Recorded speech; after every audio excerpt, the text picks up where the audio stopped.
Sociedade medieval, política feudal, parte 2.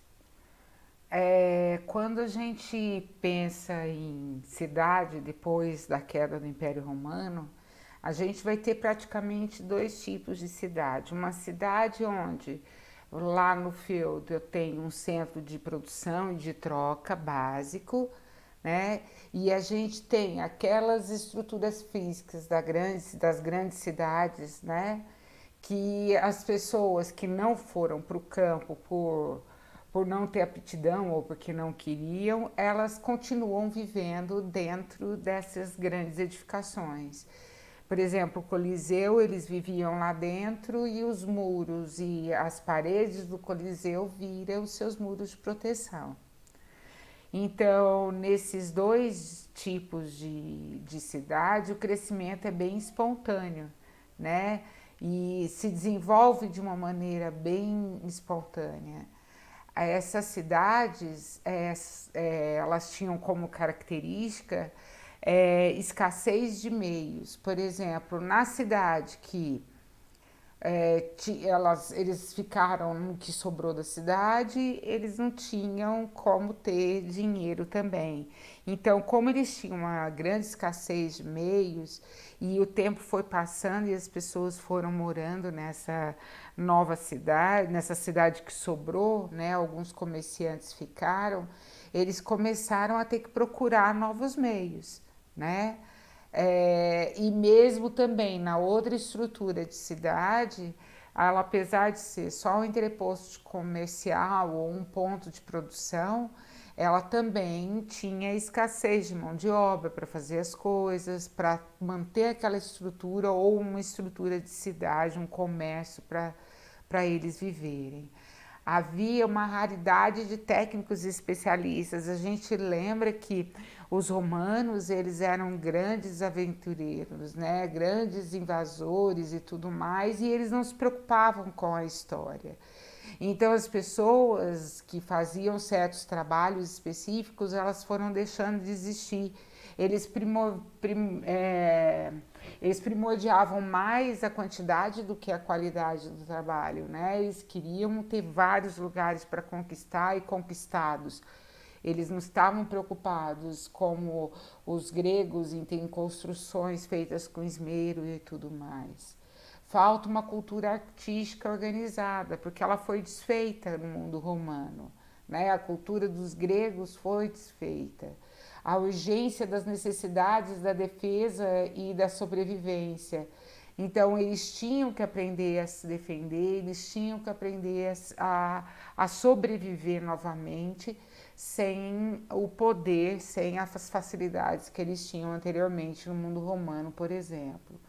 Um novo espírito de liberdade e confiança. Então, quando eles passam a aprender a se defender de novo, a verem que são capazes de sobreviver, eles criam esse novo espírito de liberdade e confiança. Então, entre as ruínas romanas, né, eles pegavam, vamos acabar de ler a frase que fica melhor. Entre as ruínas romanas, deformam as linhas dos antigos monumentos e estradas antigas e simplificam as formas da paisagem. Então, espontaneamente, eles vão reocupando essas cidades que existiam anteriormente, né? E eles simplificam e adaptam as coisas que já estavam construídas com o que eles tinham. Então, no século X, começa a renascer a Europa, né? Como a gente viu lá no primeiro slide.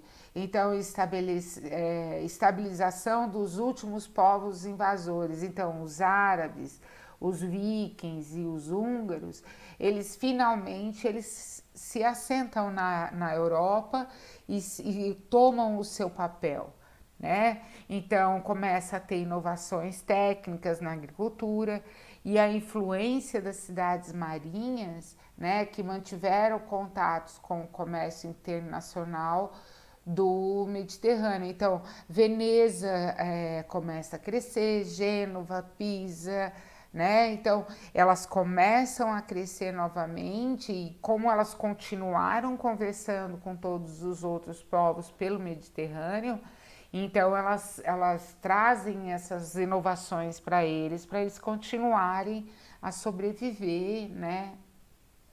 O desenvolvimento das cidades-estado, uma nova população que não consegue trabalho nos campos foi se refugiar nas cidades, né? E muitos deles eram artesãos, eram os mercadores, e eles não conseguem se adaptar com essa sociedade feudal. Então, além dos que ficaram lá na cidade, que sobrou das cidades, porque também não tinham como ir para os campos, eles também não se adaptam àquela vida do feudo.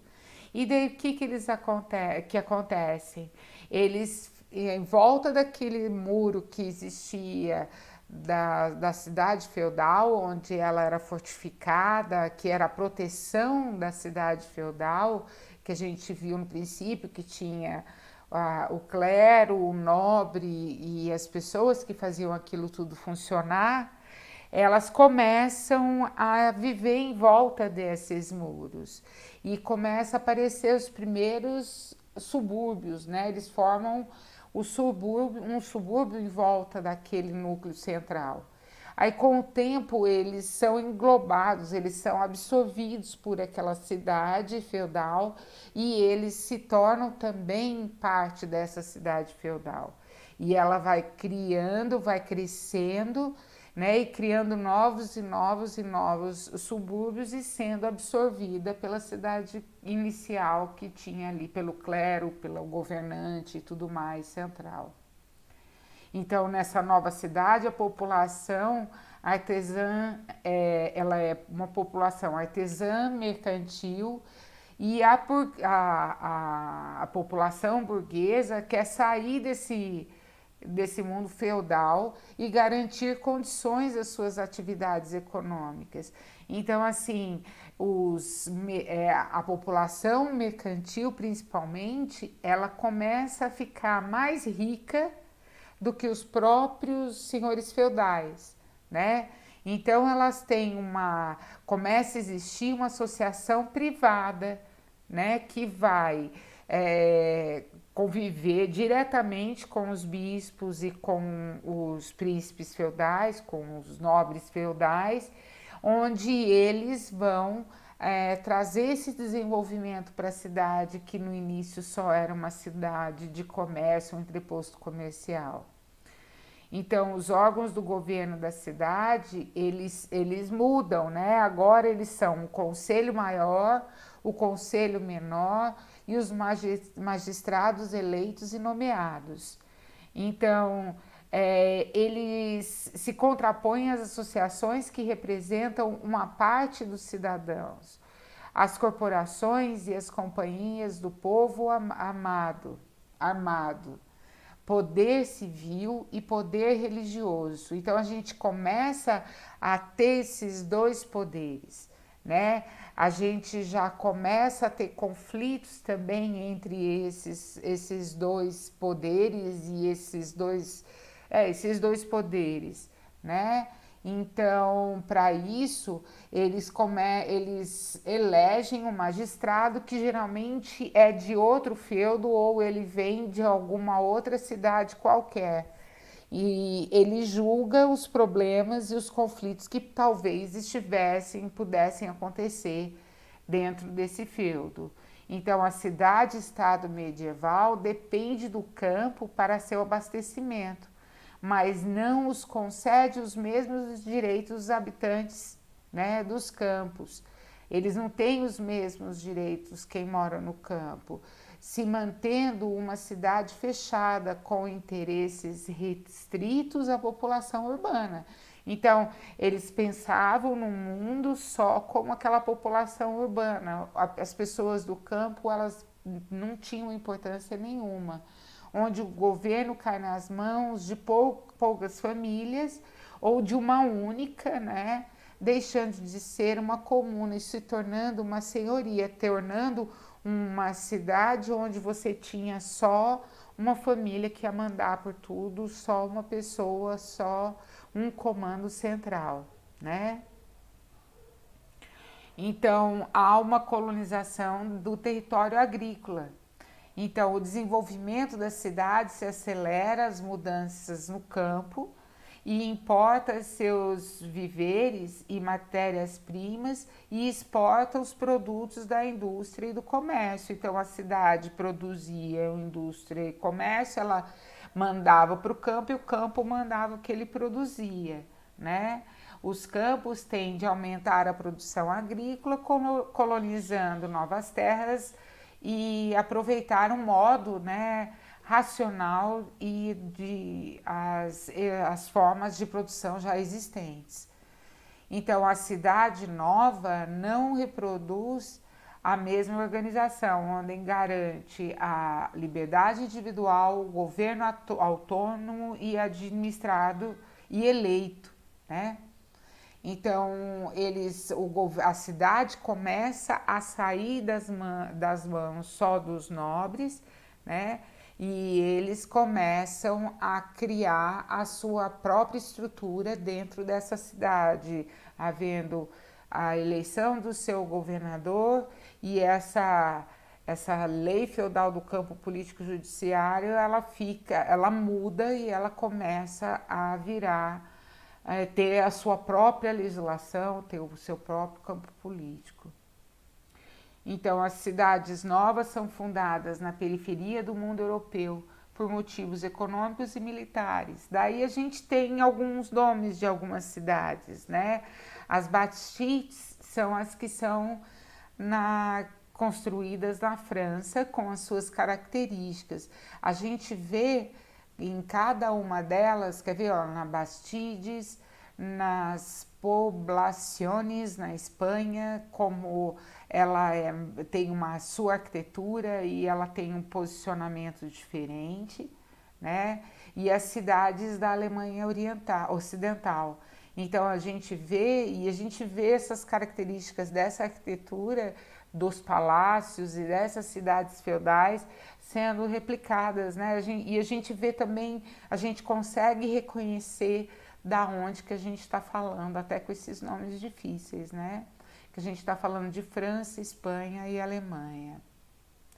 Então, no século XIV, o desenvolvimento das cidades-estado e a fundação das cidades novas nos campos é interrompida devido à diminuição da população e começa a acontecer as epidemias. Então, a cultura medieval não estabelece modelos formais como a cultura antiga. As cidades têm todas as formas possíveis, se adaptando a todas as formas possíveis e adaptam livremente a todas as circunstâncias históricas e geográficas. Então, dependendo do local que a gente vai ter uma cidade. Ela não tem uma forma pré-estabelecida, ao ponto do senhor feudal estabelecer até como tem que ser o traçado dessas cidades, né? Porque ele vai adaptar e ele vai chegar lá e ele vai determinar até onde ela vai ser construída, qual o local mais adequado, que ele vai se sentir mais protegido também. Então, há uma influência internacional dessas cidades medievais que passam a acontecer do século XV até o século XVIII, né? E a unidade é garantida pela confiança no futuro e não no passado. Então, eles olham para frente, né? Eles estão focados em um mundo que vai ser melhor, eles estão conquistando um novo mundo. Por isso que eu não acho que Renascimento, como a gente encontra na literatura, sendo um local de escuridão. Eu acho como se fala, a Idade Média e o Renascimento, ela traz esse mundo novo, né? As cidades medievais, elas estão acontecendo quando começa no século XV esse renascimento. E a gente vê ele acontecendo aos poucos, né? Eu estou querendo dizer que daí começa a aparecer novos movimentos arquitetônicos e novas interpretações da cidade, inclusive como, por exemplo, no gótico, que a gente cita aqui no texto, né? que traz novas concepções e eles começam a ver que eles podem ter outras coisas, né? E eles começam a pensar e olhar para o mundo atrás, né, para o passado. E eles começam a querer resgatar algumas coisas do século passado, do mundo grego e da história de cada uma dessas civilizações, e eles querem resgatar e trazê-las de volta, né? Então, por exemplo, em Nuremberg, a gente tem uma cidade no modelo feudal, ela é uma cidade bem densa, né? E como é que fala? A tendência dessas cidades medievais, elas ficarem meio exprimidas dentro desses muros que ela delimitou com o tempo. Então, o subúrbio, ele não acontece só por aquelas pessoas que foram morando em volta do muro, né? Elas acontecem também porque quando você tenta morar lá dentro, não tem mais espaço, então você também é obrigado a morar lá fora. Não é uma questão só de aceitação do, do nobre que governa ou do cara que foi eleito, mas sim por uma própria situação geográfica que não dá mais, né? Ela fica uma cidade muito densa.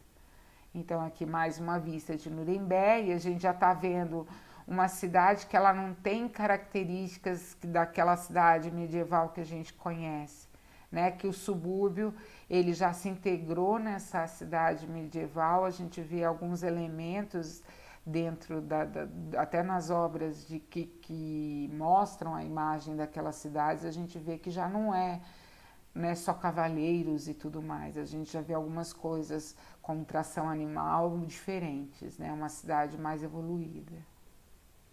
Então, as novas cidades da Idade Média, que são são as que estão dando passo para a cidade renascentista, elas são fundadas na Baixa Idade Média e muitas vezes sua forma definida foi fixada no momento da sua fundação.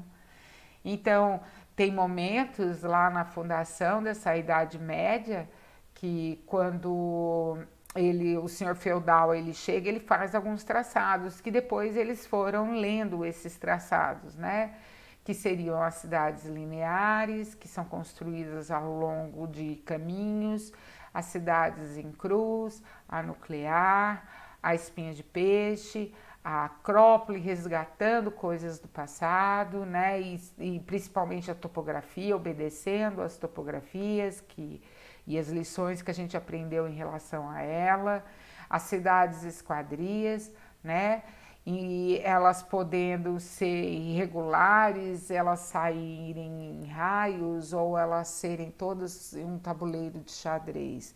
Então, assim, essa relação de forma e traçado dessas cidades, apesar não, eram muito espontâneas e mesmo assim, né, apesar disso, elas criaram, querendo ou não, nomenclaturas de traçados e formas da cidade. Então, não se aceita nenhuma regra geral, mas pode ter sido levado em conta um número de circunstâncias. Então, a natureza do terreno, tradição local, que fez nascer esses tipos de cidades diferentes, né? Havendo um equilíbrio entre público e privado, entre o planejado e o calculado, né? Então, algumas coisas poderiam ter esse equilíbrio, como também não por ser uma cidade espontânea. Então, a gente também pode ver na Itália, no século XIII, né? Uma cidade bem pequena, a gente vê os muros em volta, ela tem aquele aspecto inicial das cidades, né, medievais mesmo, ela está com mais parecida. A gente vê a ausência de rebuscamento nas construções, até porque eles não tinham técnicos para poder ter alguma coisa mais rebuscada. E a gente começa, quando essa cidade começa a se desenvolver depois do ano 1000, né? A gente começa a ter a cidade nova com um traçado de xadrez, né? Talvez uma via principal em forma de cruz, né? e ela vai crescendo e se desenvolvendo com essas características. A gente tem ainda na França, né, esses muros, a gente pode ter o rio passando no meio e a gente ter os muros acontecendo dos dois lados, né? E a periferia, mesmo assim, continuar existindo e se espalhando em volta da cidade. Eles voltam a dominar certas tecnologias, como arco, ponte, né? A gente pode cair na Inglaterra também, a gente vê que é uma construção mais simples, ela não tem aquela beleza da arquitetura clássica, mas a gente também está com um traçado, né, linear, com um xadrezinho, né? E aqui atrás a gente vê que eles estão na beira do rio, né? Eles acompanham a beira do rio, que também pode ser uma característica. Ele não abandonou essa característica humana de construir na beira do rio. E daí a gente vai cair na Revolução Industrial. E isso a gente vai começar a falar semana que vem. Um mundo com uma cidades super populosas, com cidades sujas, sem saneamento, sem nada, onde o homem passa a ser engolido pela máquina. E a gente acaba essa aula. Até semana que vem, gente. Um beijo.